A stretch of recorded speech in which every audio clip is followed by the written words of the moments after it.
This KFAN podcast is sponsored by Builders and Remodelers, exclusive Twin Cities provider of Elements Windows. Get the highest quality windows at unmatchable value. Visit buildersandremodelers.com for more details.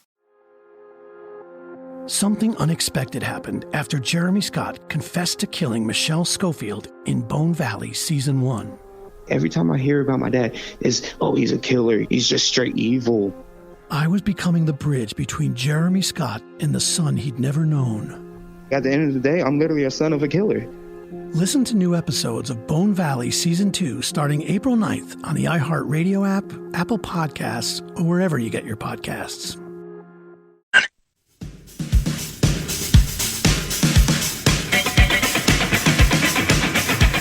Join Moss and Miller Lite at Little Village Pub in White Bear Lake today from 5 to 7. Stop by for your final chance to win a spot in the Vikings Foundation Golf Tournament and to load up on sweet Miller Lite golf gear. Get the full details now at KFAN.com, keyword golf. Did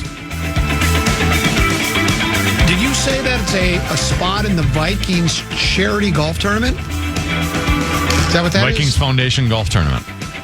That's a life-changing event. You get to play in that. That's life-changing is what it is. Time for 5-3-4 now here on DeGrom. Time now for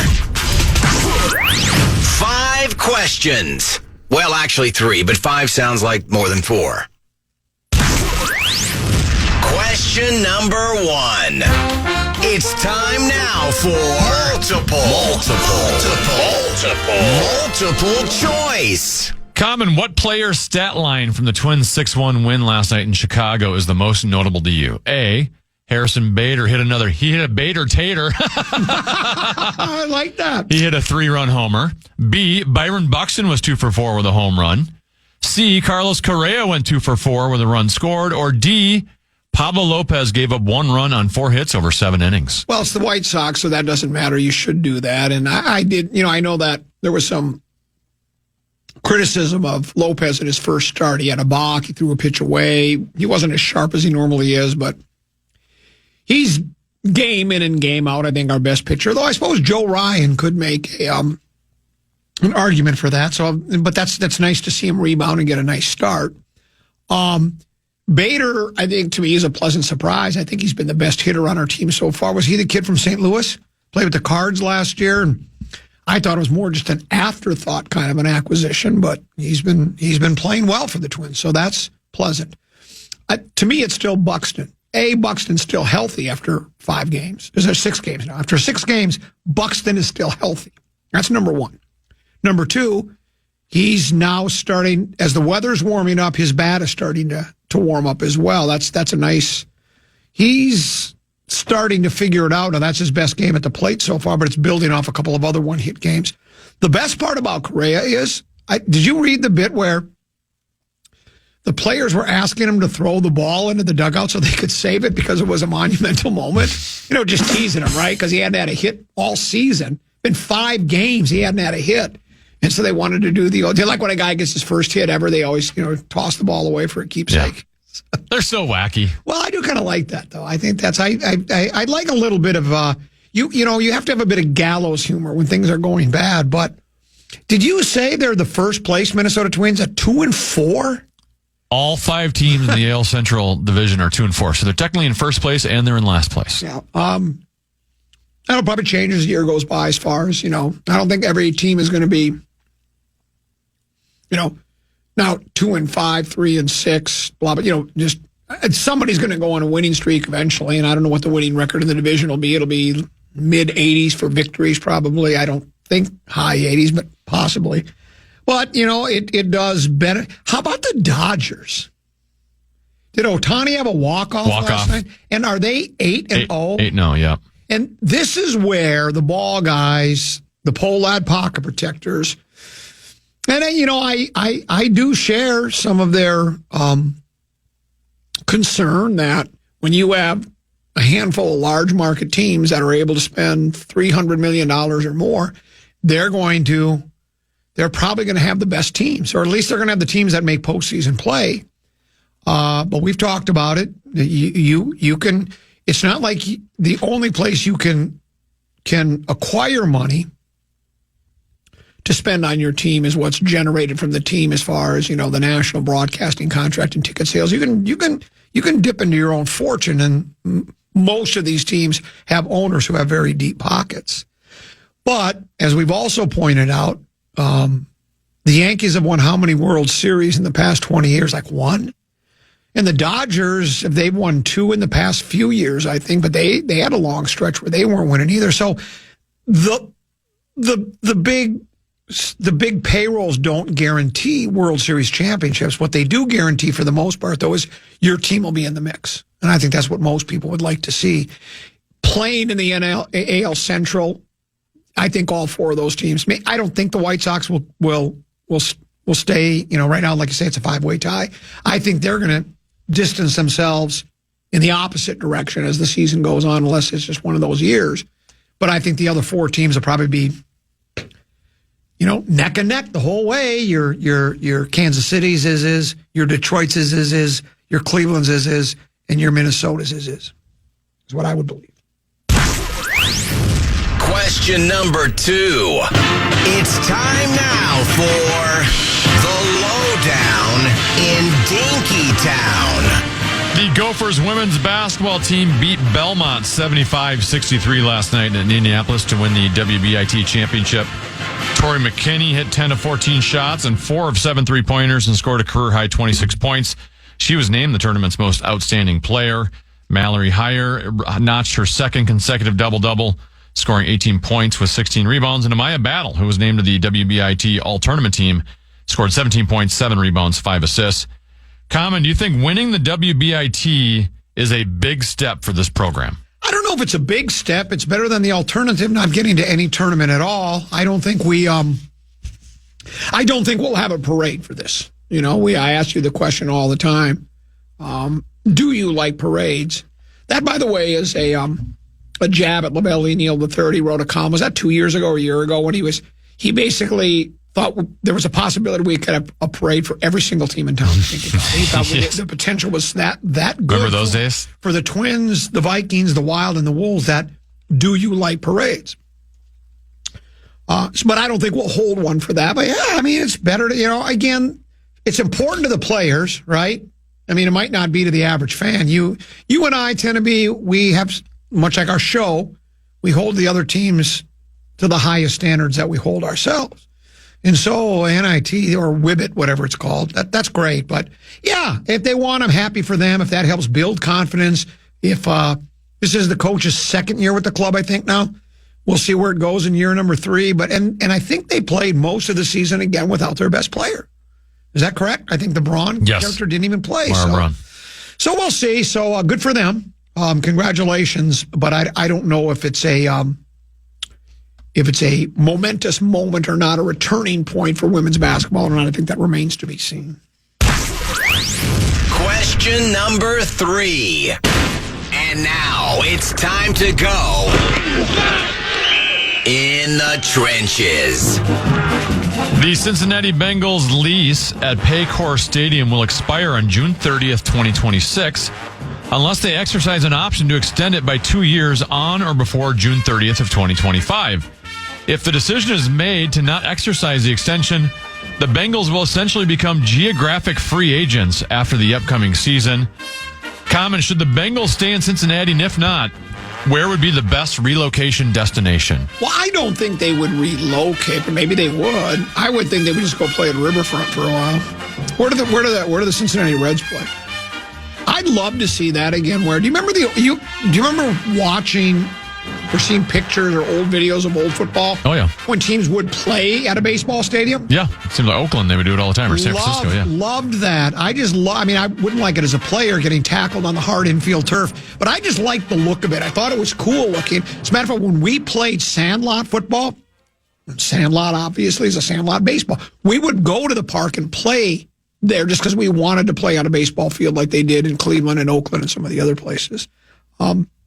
I just can't see Cincinnati leaving. I'm sure there are plenty of other cities across the country that would love to have a National Football League team. I think St. Paul would be a great landing spot.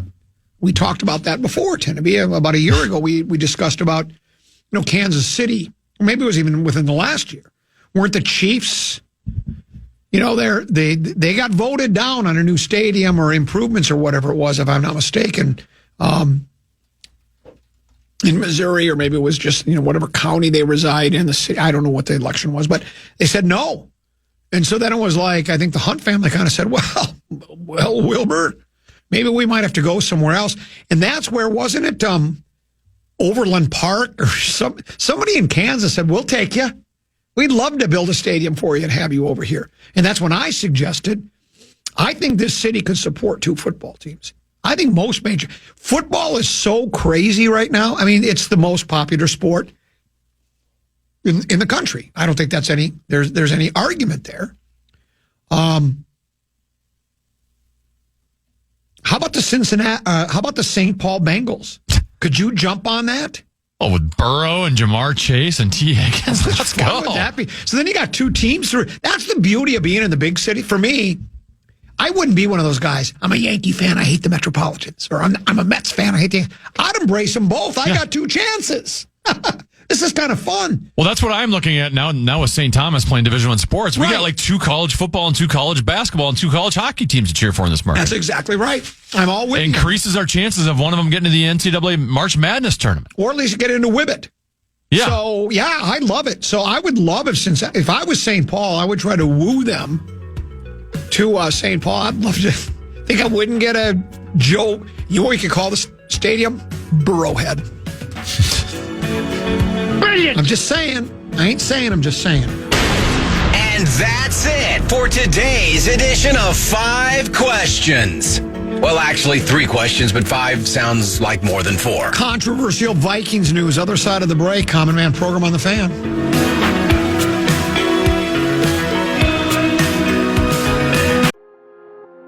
Something unexpected happened after Jeremy Scott confessed to killing Michelle Schofield in Bone Valley Season 1. I just knew him as a kid. Long, silent voices from his past came forward. And he was just staring at me. And they had secrets of their own to share. Gilbert King. I'm the son of Jeremy Lynn Scott. I was no longer just telling the story. I was part of it. Every time I hear about my dad, he's a killer. He's just straight evil. I was becoming the bridge between a killer and the son he'd never known.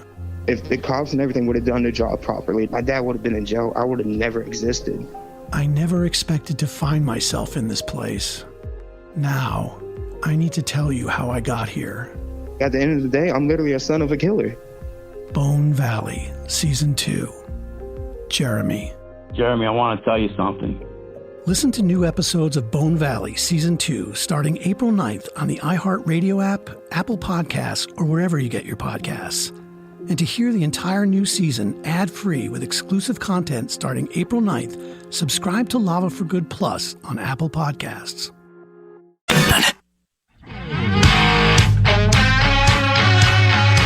Join Meat Sauce and Nordo for a live broadcast of Saturdays with Sauce at the Twin Cities Auto Show on Saturday, April 19th.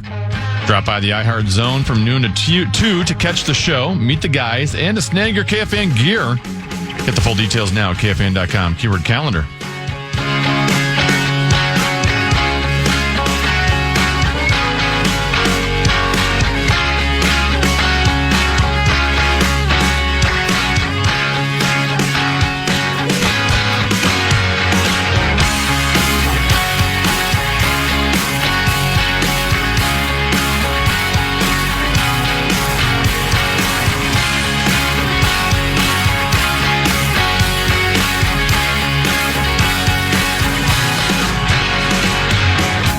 Couple 13-14 passed on the Common Man program. I'm Common. He is Tana B.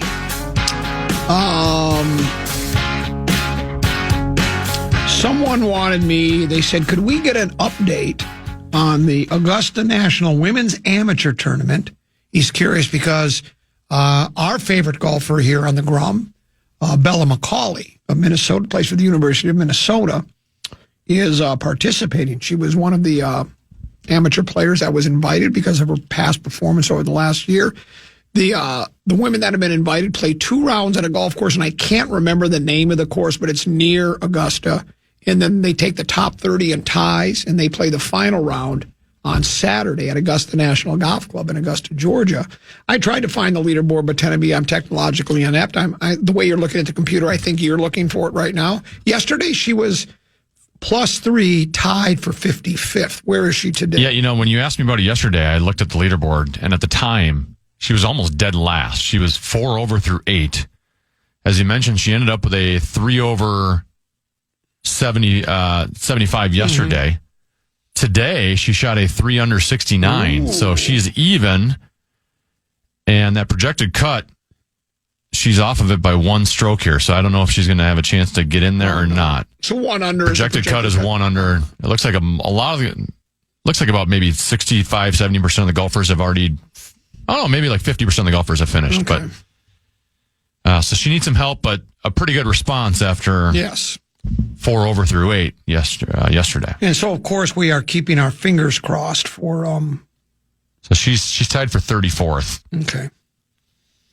There's 71 golfers. You sent this. Matter of fact, yesterday and today, you've sent me a number of links to tweets or whatever. And this one you sent me today says the University of Minnesota is to partner with Independent Sports and Entertainment, ISE, to explore potential naming rights for Williams Arena. Oh my gosh. I think there's a brewery in town called Rock Bottom Brewery. That would be perfect, wouldn't it, for the University of Minnesota? The men's and women's basketball team, Rock Bottom Brewery. You know what? The men are going to turn things around. They got a new coach, and the women just won the Whibbit, so don't be picking on them. Williams Arena has never had naming rights, have they? That I recall. I'm wondering what took so long, because they made the change with Mariucci. What was it, like a decade ago? The Mooch. Yeah. It used to be Mariucci Arena. Now it's, what do they call it now? 3M Arena at Mariucci, I believe is how they call it. Here would be my guess. And again, they may have had a naming rights name at one time or not. I don't think they have. But I'm going to say this anyways. If they haven't, I think probably it's because it's too hallowed of an arena. Yeah.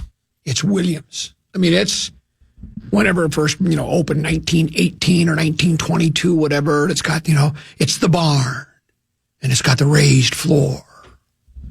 It's like, well, okay, that's great. But, you're trying to generate revenue. There'll be somebody out there that would like.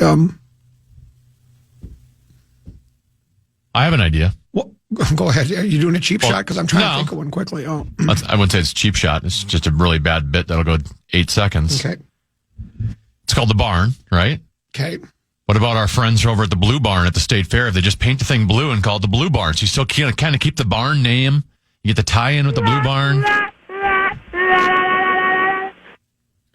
We'll send that to rewrite and punch it up. I was thinking more like something like a demolition name, because I think they got to just tear the thing down is what they have to do, right? Are there any? I was going to say, instead of naming rights, just come up with a new stadium. Yeah. Are there any demolition companies out there? See what I'm saying? Yeah. Lots of construction like out there. Acme welcome. Here we are tonight on a cold January at Demolitions Are Us. Williams Arena, that would be the way to do it. I suppose there's some money involved in that. How about this? Did you see the column by Chip Scoggins the other day about the University of Men's basketball team in Williams Arena, the whole thing? Very controversial. That's interesting. Chip says it's time to dig the banner, the 97 Final Four banner, out of whatever closet it is in, and raise it to the rafters. That it's been long enough. And with what we know about sports, I mean, I don't think we're the only university that's ever had an academic scandal. We might be the only one that got busted for it. He made a cogent argument for it. He even said he used to say no. He's changed his mind. But he's changed his mind. How do you feel, Ted? I mean, maybe you've never even given it any thought, and so I'm just throwing it at you now. So just maybe you have given it thought. If you look up at the record books say and whatever they were, 34 or whatever it was. Yep. So the title was stripped of them, was it not? Yeah, apparently. Can you put up a banner for something that doesn't exist? Right. I think the idea, though, is it really did exist. I mean, for anybody that watched those, it's not like my memory. Now, I don't remember each individual game anymore now. I don't. I remember. Did we lose? I remember they played UCLA. And we lost. Was that the game we lost? No. That was one we won. Who did we lose to in the Final Four then? I don't remember. I think it was Zona, wasn't it? Was it Zona? I don't remember each individual and Mike game. Bibby? I don't remember each individual game. I'd be lying to you if I told you. I can barely remember a game that was played last week. So I don't remember each individual game. I do remember. Do you even remember who the Wild played last night? Rangers. Oh, you got it. The excitement level to watch a team go deep in the NCAA tournament goes back to what I've said all along about not being a big college football fan, because the Gophers in my lifetime have never really, they've had a season or two that's been pretty good, but it's never like when the season's about to start go, preseason NCAA football rankings, Minnesota ranked 11th in the country, and you're going, hot dang, we got a chance to get to that playoff at the end of the playoffs at the end of the year, right? Well, that's never happened. And so that was the NCAA tournament, the March Madness, that I was more engaged in than any other March Madness tournament that I've ever watched, because the Minnesota Golden Gophers were in it. So they can't really take away those memories. I understand. There are some people that would say, so what? I mean, it wasn't like it was those players still played the games. The argument is some of them might not have been able to play because they wouldn't have been eligible academically, right? But those were still the players that were on the team that were put together, and they did play. And so, to me... It's not like you were caught paying them or anything like that. Yeah, to me, it doesn't matter to me if they put the banner up or down, because I go back to, that does not take the memory away from me what I watched. Sure. Right? I watched that team, and they were really good in that tournament. They had, if I remember, they had some thrilling games that came down to the wire, and it was a lot of fun to watch them. It was Phil Jackson. No. What was Jackson? Bobby Jackson. Bobby Jackson. Trevor Winter played on the club. Yeah, he was a reserve. Yeah. John Thomas. Yeah, Johnny Thomas played on the club. They were all Sam Jacobson. Yeah. Quincy Lewis. Right. So you remember him even better than I do. Well, he was the best. And so it was fun. So, I mean, whether they put the banner up or not doesn't matter. That's what I've always said. I liked Miles Tarver. Yeah. He couldn't hit a shot.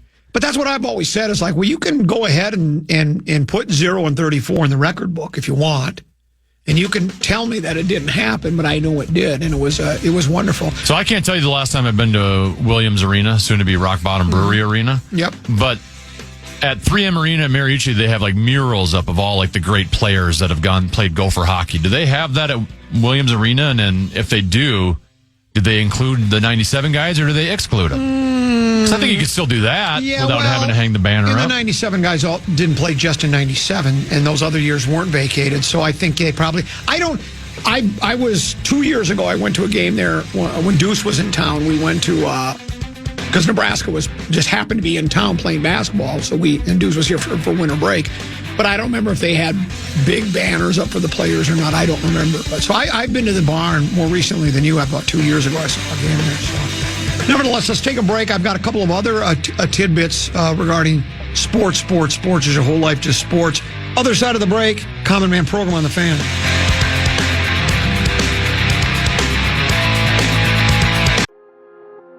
Something unexpected happened after Jeremy Scott confessed to killing Michelle Schofield in Bone Valley Season 1. I just knew him as a kid. Long, silent voices from his past came forward. And he was just staring at me. And they had secrets of their own to share. Gilbert King. I'm the son of Jeremy Lynn Scott. I was no longer just telling the story. I was part of it.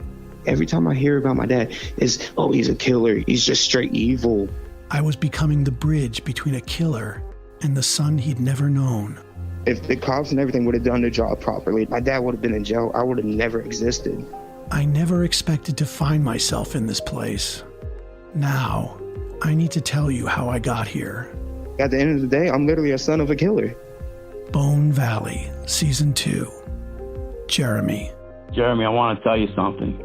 Listen to new episodes of Bone Valley Season 2 starting April 9th on the iHeartRadio app, Apple Podcasts, or wherever you get your podcasts. And to hear the entire new season ad-free with exclusive content starting April 9th, subscribe to Lava for Good Plus on Apple Podcasts. Man.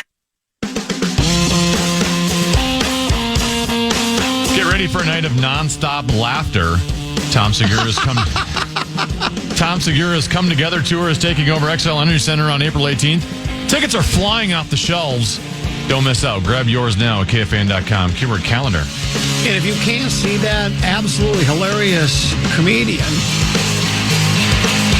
got a comedy show tomorrow that I can get you a pair of tickets to. And by the way, it's sold out. Oh, boy. You can't buy tickets. Flop, Sweat, and Tears Tour continues tomorrow night, Styx Tavern, Dahlgreen Golf Course in Chaska. Before the show is over, we will give away our last pair of tickets. If you win the tickets, well, it'd be your lucky day. You'll catch all the knee-slapping, side-splitting humor from Sauce Common and Larry Mondello guy calling out. That's not from who did it? Eventbrite. They didn't write that. I wrote that. Because when I went to Eventbrite, they must have saw the last show, and they said, this boring, unfunny show. And so I said, well, we can't go with Eventbrite then. Knee-slapping, side-spinning, we'll give away those tickets a little bit later. It's Common, Meat Sauce, and Larry Mondello guy. You did the weather forecast there, Tim. You did a terrific job with it. I couldn't find any weather forecaster openings for you because we were looking for jobs for you across the country, other radio producer jobs. I still think the traffic one might be your perfect. And I'm Brendan. I'm Dylan. Might be good for you, but the Twins is their home opener today? Yes. 3 o'clock? What is the, I know your low is 32. What is first pitch? What should the temperature be? Because I think it's like 310 or 315, 320, whatever it is. What is the temperature supposed to be first pitch? Well, then I got to find like an hourly forecast. Yeah. I mean, I could probably look it up too, but I'm lazy. You know how I am. I put so much into the show already. While you're looking for that, I'll read a text message that just came in that says, Ross here, Google UNC academic cheating and see what comes up. The Tar Heels truly institutionalized academic cheating during a nearly 2-decade period and had little to no punishment. Put the banners back up in the barn. Several people have emailed me. 42 degrees at 3 o'clock. 42 degrees. That's not too bad. It's better than I thought it would be. That's not great. No, but I mean, it could easily be 32 right now. Sure. You know what I'm saying? I'm just saying 42. You can bundle. No, I wouldn't go. Are you out of your mind? I know the game is played outdoors. It wouldn't have to be played outdoors had they listened to me all that time ago and built a retractable roof stadium. And I'll still stand by that. I know retractable roof stadiums aren't as cool looking. I know that even when the roof is retracted, there's still all this garish. Is it garish or garish? I think it's garish. I always say garish because I think it sounds better, garish. But it's kind of ugly looking, right? When you see all the retractable stuff just pulled all the way back. And even when the roof is over, it's not a lot of fun. But folks, we live in the Northern Hemisphere. We're in the upper Midwest.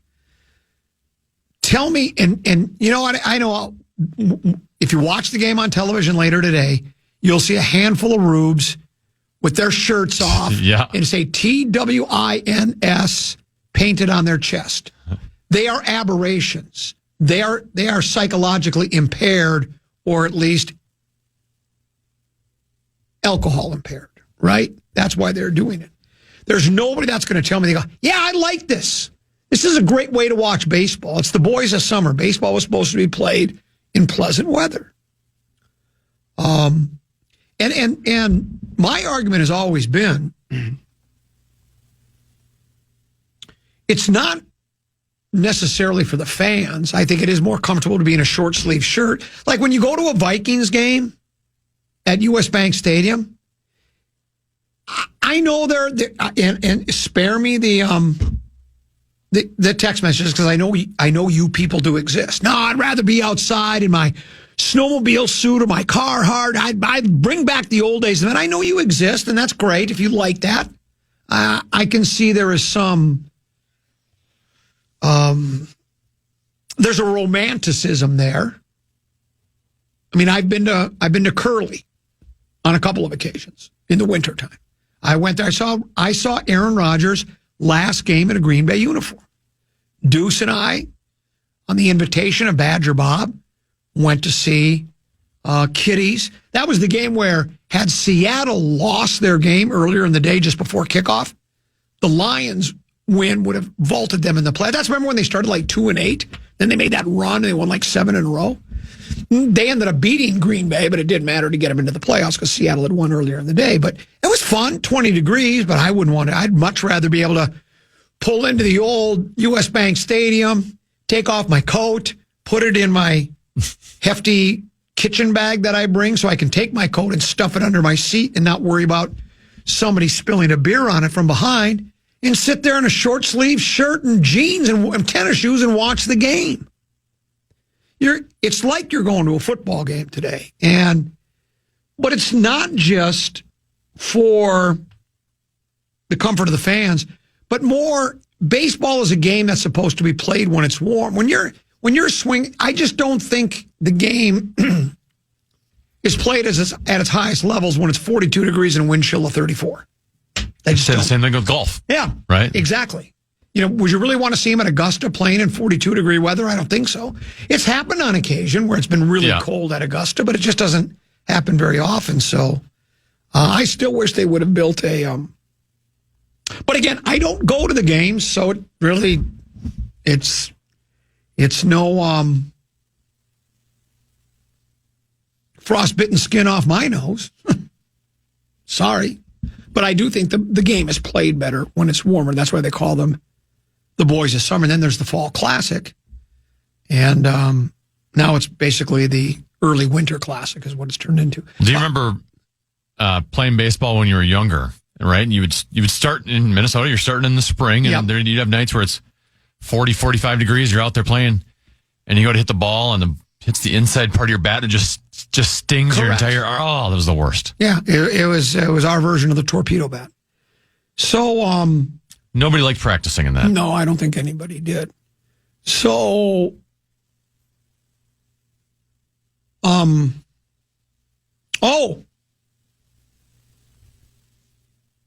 God, I had a bit. Now I forgot it again. It was a cheap shot bit. Oh! Not a cheap shot bit, but this is the bit I came up with. Forget the St. Paul Bengals, Arden Hills Bengals. I love it. What do you think? The Arden Hills Bengals. I like it a lot. He's T. Higgins. He's TH. Right? I don't think that's going to happen, but it'd be a perfect place to build a stadium. I would love it. Speaking of stadiums, that's right. Then I would be a Bengals fan. Yeah, it's by my house. Would you be torn, though, as the Minnesota Viking Radio Network Master Control Supervisor? Well, or maybe we'd be the home of the Bengals as well on the station. Wow. We could have both teams. Yeah, one would have to be on the plus, though, because they probably play often. Conflicting. They probably have noon games, probably.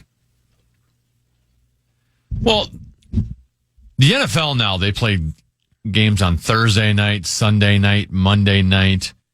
You get the noon starts, you got the 3 o'clock starts. All they want to do is just keep expanding and putting more teams on Christmas now. They've added the third, we ain't playing as many noon games as we once did. And they could find a way to... Oh, they could. Right, when the NFL scheduling's coming out, right? Like, the Rams and Chargers don't play at home on the same weekends. They figure out a way to avoid the conflicts. How good would a Minnesota Vikings versus Arden Hills Bengals game be? I mean, think of the rivalry we could build there, right? Hills Bengals. Think about it. That would be a rivalry game that would be much like, when, Jets play Giants, right? Same type of thing. I don't know if they have any kind of rivalry. I know they have several teams. Well, they got Subway Series for Yankees Mets. What would be the name of ours?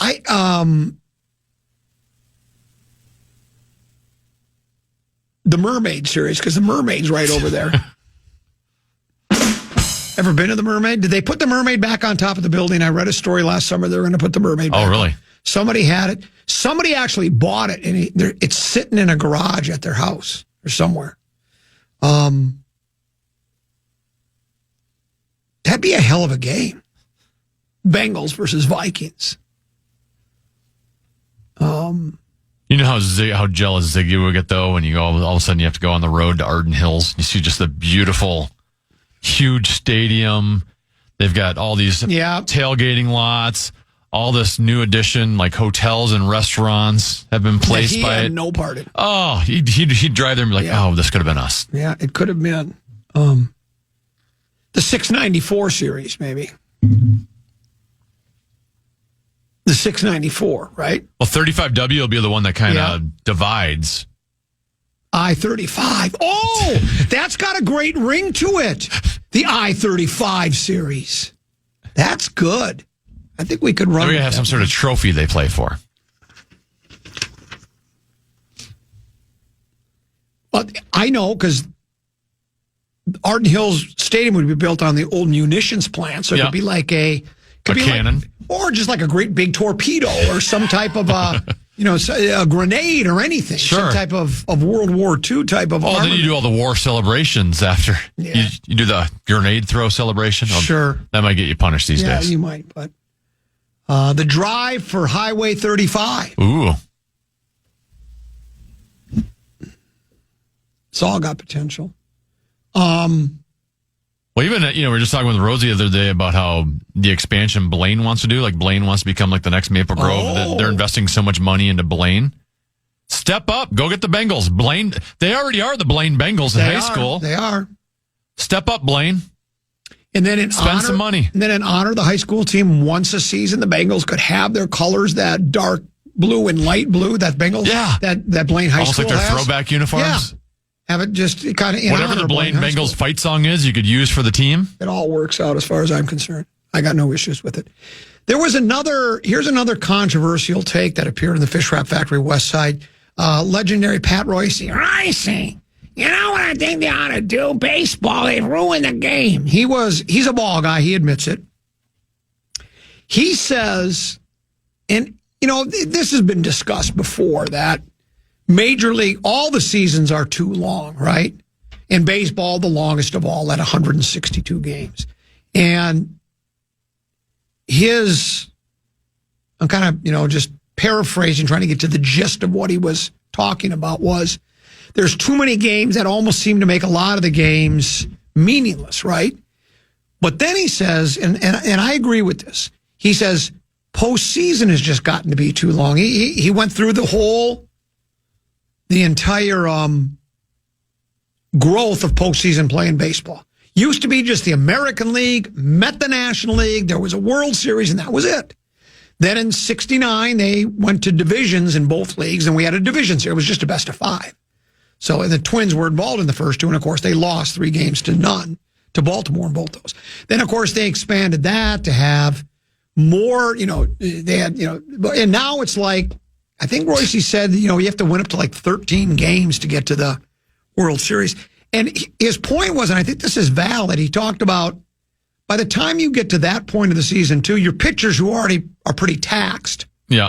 Now they're pitching deeper and longer into the season, and then you're up against, I just loved when he said, it could be game 5 of the World Series tied at 2 apiece, and 3-10 Titans versus 4-11 Jaguars would get better ratings than the World Series. He's right. Yeah.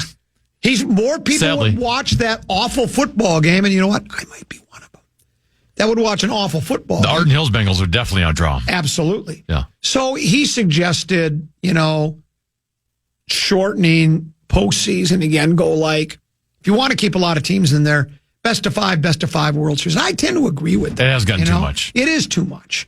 I mean, even the NBA and the NHL. I mean, you got to win what? To win the whole thing, you have to win 4 series, right? And are all the hockey's best of 7 right away? They're all best of 7. Yeah, so now let's say you go to the distance on all those, 28 games, and they don't all go the distance, but let's say one goes 5, a couple win 6. Yeah, you got to win 16, and let's throw in another 8 games, let's say. It's more than a quarter of the season, another full season. And then when baseball does get deep into October, football has taken over completely. It just has. Yep. That's why the PGA moved. If I'm not mistaken, the reason they moved the PGA Championship from August to May was because in August no one's watching. They're watching preseason football. They don't care about the PGA Championship except the hardcores, like you and I might watch the PGA. Sure. But the casuals. Yeah, the casuals. But the hardcores, they're watching football. I got to see if that second stringer is going to make the club or not. So people are going to watch it, and that's more power to them,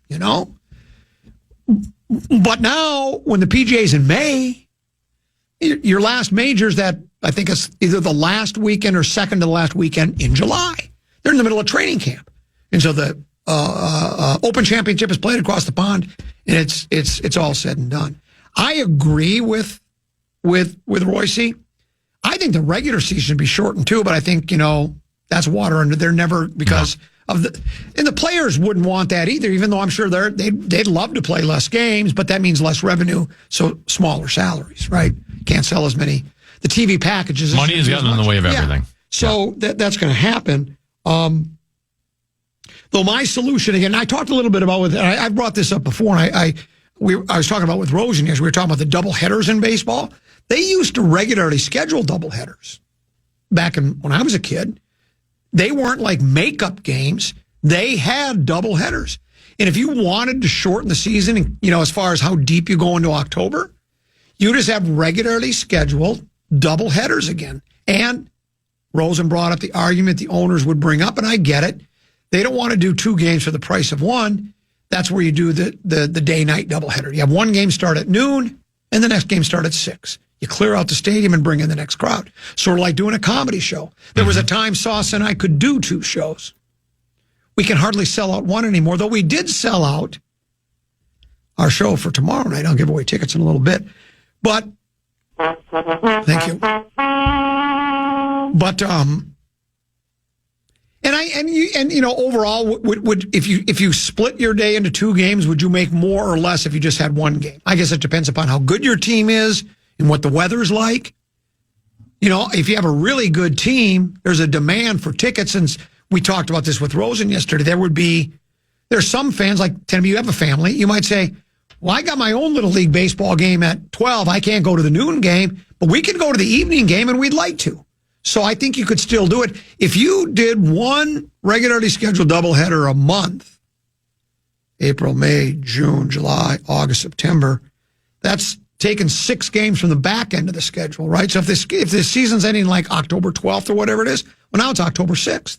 And then if you even every other month schedule 2 doubleheaders. Did 1 every week? Yeah, you could do 1 every week. Yeah, every Saturday. You could have the season Doubleheader Saturday. Doubleheader Saturday. You could have the season done by early October. Now, the weather makeup games is where you're going to have issues, but yeah.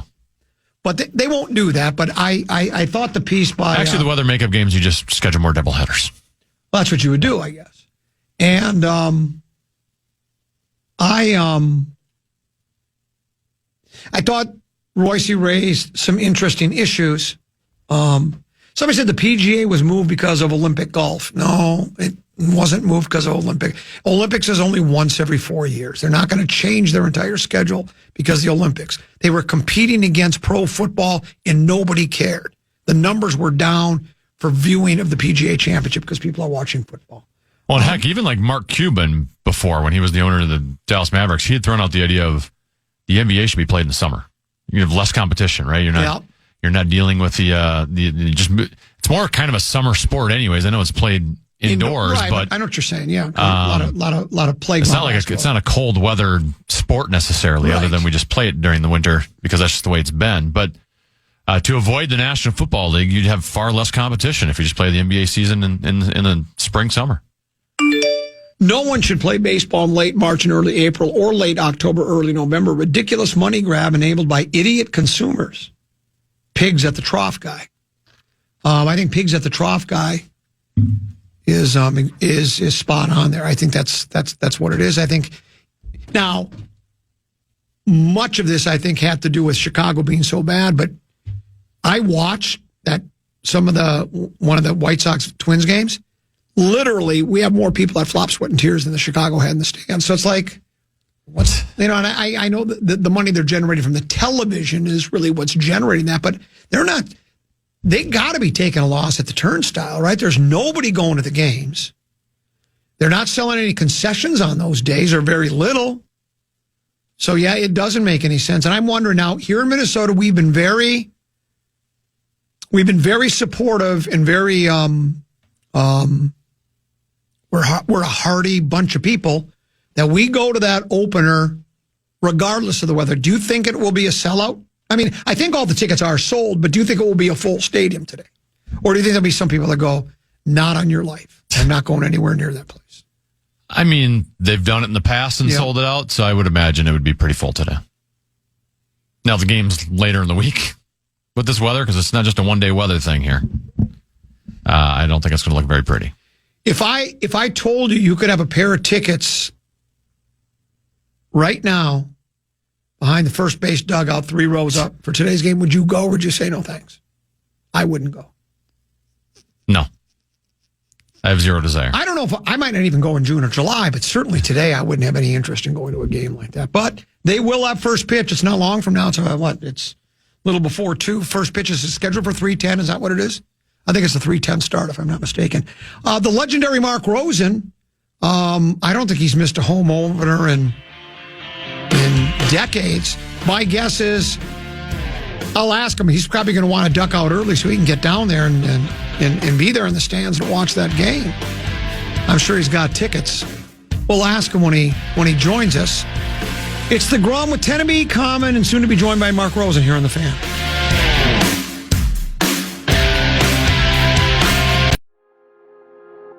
Something unexpected happened after Jeremy Scott confessed to killing Michelle Schofield in Bone Valley Season 1. Every time I hear about my dad, it's, oh, he's a killer. He's just straight evil. I was becoming the bridge between Jeremy Scott and the son he'd never known. At the end of the day, I'm literally a son of a killer. Listen to new episodes of Bone Valley Season 2 starting April 9th on the iHeartRadio app, Apple Podcasts, or wherever you get your podcasts.